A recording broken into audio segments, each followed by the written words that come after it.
So what was the situation with 40 Glocc? He wasn't technically signed, right, to G Unit? No, he was a member of Perfect Storm or Quiet Storm Management. Storm was the manager of Mob Deep when Mob Deep became affiliated with G Unit, and to the best of my knowledge, 40 Glocc was a member of that management team. So therefore, based on his relationship with the Mob Deep members, he was able to parlay being around the G Unit situation for a long time. From what I can recall, just as a fly on the wall, just a humble homie that wore khakis, t-shirts, and fitted caps, and looked like me as far as West Coast gangbanger. And it's hard to hate on that, even though he's from the outskirts, Colton. I've never hated on that element of California.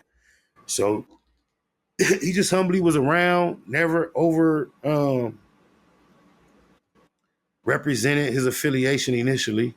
There did come a time when he used to do interviews and stuff, and I don't know if it became just assumed that he was more affiliated or if he put it out there, and it became somewhat of an irritation that he never corrected it. But I never called him on it. I knew what was up, and I was more afraid of appearing like a hater by describing the differences between me and 40 Glocc, because the New York cats looked at us like West Coast Crips, and they kind of accepted us as homies. And they confused you at times too. Yes. Of like who was there at what situation. That one particular situation, but before all that, just behind the scenes, when people used to just assume that me and 40 Glocc were similar in nature, I never wanted to come across as somebody who was behind his back whispering like, nah, he ain't like me. So I used to just pretty much vouch for Cuz as a stumped down Crip to the out of town cats, to the point where without them getting any personal experience outside of us just being around, they looked at us like equal counterparts. And I kind of supported that for quite some time. And when we used to go on platforms, media platforms, and they addressed him as a G Unit artist, even though he never corrected him and I knew better, I never made it my business to correct him. So therefore, I, for the most part, co-signed that as well. Throughout our experience as G Unit counterparts, he did a number of weenie things.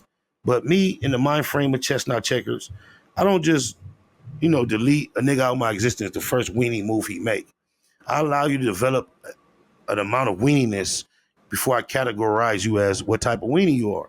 But I've been aware he was a weenie for a long time, but still my homie. To the point where I, at one point, was the only person on the internet comfortable co-signing anything he did. I was his only friend. And that led me to, at one point, being on my live. When I first started going live consistently, he popped up, and I happened to be telling a story based upon, memory, facts that included 50 Cent that he witnessed.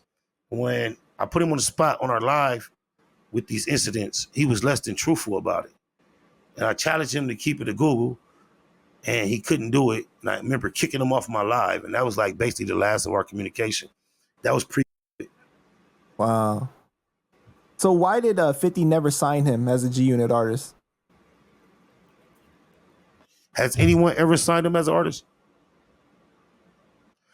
Without being disrespectful, I would assume it's the same reason every other CEO passed and signed him.